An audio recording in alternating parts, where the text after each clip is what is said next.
सबसे पहले आपको खबर दें, पाकिस्तान स्टॉक एक्सचेंज 100 इंडेक्स कारोबार के दौरान तारीख की बुलंद तरीन सतह पर पहुंच गया है। 100 इंडेक्स में 558 पॉइंट्स का इजाफा हुआ, जिसके बाद इंडेक्स 67,140 पॉइंट्स पर है। इसी पर बात करते हैं। हमारे साथ फोन लाइन पर मौजूद हैं मुआशी तजियाकार मोहम्मद सुहेल और खाकान नजीब साहब। मोहम्मद सुहेल साहब, अभी कुछ दिनों से पाकिस्तान स्टॉक एक्सचेंज में तेज़ी की वजूहात क्या हैं? सबसे बड़ी वजह तो देखें ये है कि जो प्राइवेटाइजेशन पे काफी स्पीड से काम हो रहा है, तो ये इन्वेस्टर्स के लिए पॉजिटिव है। प्लस जो आईएमएफ से मुज़ाकरात भी काफी स्मूथली हो गए और नया प्रोग्राम की भी बातें हो रही हैं। तो ये दो मेन रीजन है। और आज बिलखुसूस पाकिस्तान स्टॉक एक्सचेंज में एक खबर ये है कि जो फुटसी जो है यूके का इंडेक्स प्रोवाइडर है, उसने पाकिस्तान को इमर्जिंग मार्केट में रिटेन किया है, जिससे फॉरेनर्स का जो फोकस है वो बढ़ जाता है। और वैसे ही इलेक्शन के बाद हमने देखा है कि 2 माह में तकरीबन $50 मिलियन की सरमायाकारी फॉरेनर्स की तरफ से पाकिस्तान स्टॉक एक्सचेंज में हुई है। तो ये मेन रीजन है जिसकी वजह से इंडेक्स जो है आज 67,000 की हद अबूर करी है। ठीक है, मोहम्मद सुहेल साहब हमारे साथ ही रहेगा। खाकान नजीब साहब, क्या कारोबारी बिरादरी मौजूदा हुकूमत से मुस्बत उम्मीदें वाबस्ता किए हुए हैं? क्या ऐसे इम्कानात नजर आ रहे हैं कि बिजनेस फ्रेंडली पॉलिसीज बनाई जाएंगी? तो अगर आप 2-3 सतहों पे देखें तो आपको दिखाई देगा कि ऑफ कोर्स स्टेबल गवर्नमेंट है, वो सपोर्टेड है बाय दी स्ट्रॉन्ग मेजर्स जो SIFC ने लिए और पिछले 6 माह से ले रही है। सेकेंडली अगर आप देखें तो ऑब्वियसली जो IMF का प्रोग्राम है वो एक अम्ब्रेला दे देता है आपको कि जो आपकी ग्रॉस फाइनेंसिंग नीड्स है इंटरनेशनल, जो पाकिस्तान का आई थिंक एक पेरेनियल मसला है और इस वक्त हाइटेंड है, $25 अरब हर साल आपको चाहिए, वो कवर आपको आ रहा है। एक मैक्रो स्टेबिलिटी सी है मुल्क में, आई थिंक उसको आप देखें तो बड़ा आसान समझना है। उसका आपके रिजर्व्स का बिल्डअप है, आपकी इन्फ्लेशन डाउनवर्ड ट्रेंडिंग है, और तीसरा आपका करंट अकाउंट, दो उसको संभालने के लिए थोड़ी सी इकोनॉमी को स्लो करना पड़ा है, वो भी दिखाई दे रही है। सो अगर आप इन सब चीजों को इकट्ठा करें तो इन्वेस्टर सेंटिमेंट जो है वो खुद ही डेवलप हो जाता है। और सोहेल ने बहुत अच्छा कहा कि जो इस वक्त SOEs हैं उस पर I think we have been kind of forced to do something. मुझे अफसोस है इस बात का कि हम तब ये करना शुरू कर रहे हैं। मैं 2011-12 से इस पर मैंने एक पहली किताब लिखी, तब कहा, फिर लिखता रहा गवर्नमेंट के अंदर कि इतने बड़े नुकसानात हैं, इनका कुछ कीजिए। तब PIA का नुकसान 45 अरब था, आप हैरान होंगे, अब 100 अरब से ऊपर है।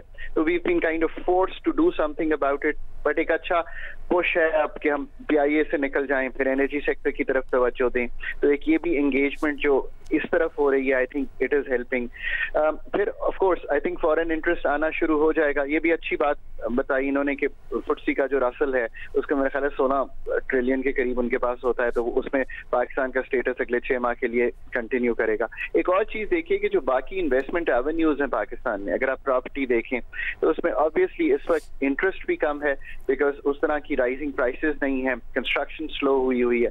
तो एट मेरे ख्याल 4 के PE पे मार्केट ट्रेड कर रही होगी। At these valuation still it's good buy. अगर आने वाले वक्तों में जो बातें हमने अभी आपके सामने रखी हैं, privatisation, macro stability, new IMF programme, plus जो अभी बहुत सी तंजीमें नौ बहुत से एरियाज की है वो होनी चाहिए, वरना ये आपको जो इस वक्त यूफोरिया नजर आ रहा है वो इस बेसिस पे है। I think markets are always forward looking. मैं बहुत सी दुनिया की मार्केट्स देखता हूँ, पाकिस्तान को तो बल्कि कम देखता हूँ।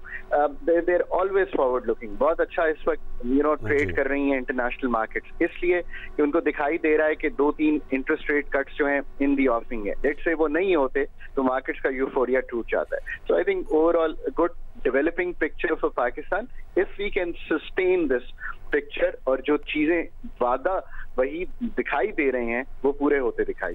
अच्छा सोहेल साहब, जिस तरह भी खाकान अजीब साहब ने करंट अकाउंट खसारे की भी बात की है, उसमें कुछ कमी भी देखी गई है कि, लेकिन डॉलर के रेट में कोई खास कमी देखने में नहीं आई।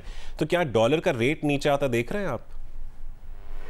लेकिन डॉलर तो काफी हद तक थोड़ा कमजोर हुआ है रुपए के मुकाबले में। आपको पता होगा कि कुछ माह पहले तो ये 310 के करीब पहुंच गया था, और जब से इलेक्शन हुए हैं वो ग्रेजुअली स्ट्रांग हो रहा है। मगर देखें, रुपए का मजबूत होना ये कोई ऐसी निशानदही नहीं है कि मुल्क अच्छा कर रहा है या बुरा कर रहा है, क्योंकि हमें ट्रेडिंग पार्टनर्स को भी देखना पड़ता है, उनके इन्फ्लेशन को भी देखना पड़ता है, और हमें ये नहीं भूलना चाहिए कि जो रियर है वो 100 के ऊपर हो गया है। तो बज़ाहिर ये लगता है कि अगर IMF की डील हो गई, ये मेरा पर्सनल ख्याल है, तो रुपए थोड़ा सा गेन कर सकता है, मगर बहुत ज्यादा गेन करना उसके इम्प्लीकेशन भी होते हैं। तो बज़ाहिर यही लग रहा है कि जो इकोनॉमिक स्टेबिलिटी नजर आ रही है और जो उम्मीदें हैं, जैसा खाकान ने भी कहा, प्राइवेटाइजेशन से, IMF से और मैक्रो इकोनॉमिक स्टेबिलिटी से, तो मेरे ख्याल में रुपए की कदर में इस पे काम रहेगा, मुझे लगता है आने वाले दिनों में। ठीक है। अच्छा खाकान साहब, पाकिस्तान में शरह सूद बहुत ज़्यादा है, अब मईशत में बेहतरी के आसार के बावजूद शरह सूद को कम नहीं किया गया,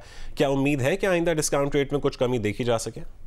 मुझे खुशी है कि आपने ये पूछ लिया। देखिए, मैं बार बार पाकिस्तान में समझाने की कोशिश करता हूँ कि दो लीवर्स होते हैं इन्फ्लेशन को संभालने के लिए। एक तो यहाँ आपका फिस्कल का खसारा संभला हुआ हो, तो IMF ये कहता है कि ठीक है, चूंकि वहां से आपने संभाल लिया है तो मैक्रो आपका संभलना शुरू हो गया, तो आपको जरूरत नहीं है कि आप इतनी टाइटनिंग मॉनेटरी पॉलिसी की रखें। पाकिस्तान का फिस्कल, बावजूद इसके कि हम IMF के प्रोग्राम में हैं, इस साल फिर ये तीसरा साल रनिंग होगा कि 7% से ऊपर है, यानी कि फिस्कल का खसारा। जब इतना बड़ा फिस्कल का खसारा हो तो जो IMF अपनी मैक्रो मॉडलिंग करता है उसमें उसको मॉनेटरी टाइटनिंग रखनी पड़ती है। मैं समझता हूं कि बहुत से लोग ये बात पाकिस्तान में समझ नहीं पा रहे। इस वक्त जो आपका मॉनेटरी का जो टाइटनिंग दिखाई दे रही है वो छोड़ दीजिए कि स्टेट बैंक क्या कर रहा है, ये एक मैक्रो मॉडलिंग का फ्रेमवर्क है जो IMF चलाती है। उस मैक्रो मॉडलिंग में मैं समझ रहा हूं कि उनको दिखाई दे रहा है कि कमजोर फिस्कल से ये जरूरी है कि डिमांड प्राइवेट सेक्टर की तो तोड़ी जाए, चाहे पब्लिक सेक्टर जो है लार्ज फिस्कल ड्राइव कर रहा है। एक तो ये बात हो गई। पर चूंकि इन्फ्लेशन टेपरिंग है, 38 से हम अब 23 पे आ गए हैं in terms of inflation last month, अगर ये ट्रेंड कंटिन्यू करता है उसमें जो ऑब्वियसली चीजें हैं, एक और इस वक्त भी जब मैं तेल की कीमत देखता हूं तो वो $84-85 से वापस चली गई है $86 के ऊपर। दूसरी, पाकिस्तान की एडमिनिस्ट्रेड कीमतें, ये याद रखिए कि ये आपके हाथ में है कि आप एनर्जी सेक्टर की इनएफिशिएंसी को तोड़ेंगे तो इन्फ्लेशन टूटेगी।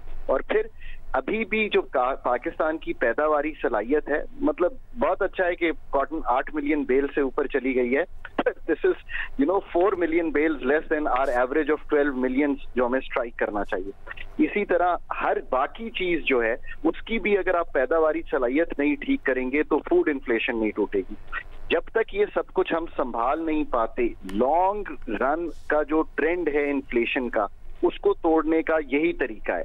बात यह कि जब तक हम पाकिस्तान में, मैं फिर कहता हूं कि यूफोरिया अपनी जगह, जुजियात में जाकर चीजों को ठीक नहीं करेंगे ना, ये हैं इन्फ्लेशन के ड्राइवर्स पाकिस्तान के।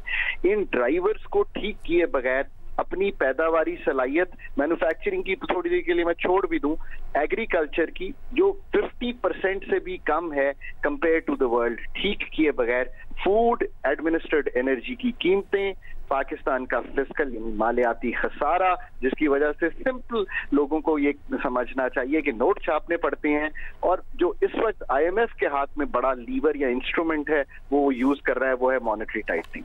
आने वाले दिनों में अगर वाकई ऑन अ लाइटर नोट में ये बात करूं तो मेरा ख्याल है कि नेक्स्ट पॉलिसीज में IMF जब इसको मैक्रो मॉडल करेगा तो उम्मीद है कि ये ऑन अ डाउनवर्ड ट्रेंड दिखाई देगा। बट चूंकि अब गैस और उसकी प्राइसेस में एक बड़ा राइस दिखाई दे रहा है, तो आई डोंट नो जब वो मॉडलिंग होगी तो ये उससे ही जवाब निकलेगा इसका। ठीक है। अच्छा सुहेल साहब, आके सवाल, अब तेल की बात हुई, तेल की कीमत की, तो बैन अल-अक़वामी सतह पर तेल की कीमत काफ़ी अरसे से $80-90 के दरमियान चल रही है। वैसे उम्मीद है आपको कि इस साल तेल की कीमतों में कोई तब्दीलियां आ सकती हैं? देखिए, इंटरनेशनल मार्केट में तो लग रहा है कि यही बैन रहेगा, क्योंकि आपको पता है काफी पॉलिटिकल टेंशन और दूसरे भी रीजंस हैं। अलबत्ता पाकिस्तान में मुझे लग रहा है कि शायद कीमतें बढ़ जाएं, क्योंकि जो टैक्स हम कलेक्ट कर रहे हैं अभी, शायद IMF की उसमें डिमांड हो गई, PDL बढ़ा दिया जाए या GST बढ़ा दिया जाए। और अगर हम मवाजना करें पाकिस्तान में जो पेट्रोल है और रीजन में है, तो पाकिस्तान में अभी भी पेट्रोल रिलेटिवली कोई इतना महंगा है नहीं। तो ये जो खाकान ने भी बात की है इंडोर्स के, शायद आने वाले महीनों में महंगाई कम तो हो, मगर उतनी ज्यादा कम ना हो जितनी हम तवक्को कर रहे थे, क्योंकि अनफॉर्चुनेटली पिछले 5-6 साल से जो हम 7-8% का फिस्कल डेफिसिट रन कर रहे हैं, उसको कम करा कर ही IMF आपको प्रोग्राम देगा, अदरवाइज IMF प्रोग्राम नया शायद साइन ना करे। तो हो सकता है इंटरनेशनल मार्केट में कीमतें वही रहें, मगर लोकल मार्केट में थोड़ी कीमतें बज़ाहिर लग रहा है कि बढ़ सकती हैं। ठीक है, बहुत शुक्रिया आप दोनों का, मोहम्मद सुहेल साहब और खाकान अजीब साहब, जियो न्यूज़ से गुफ्तगू करने के लिए।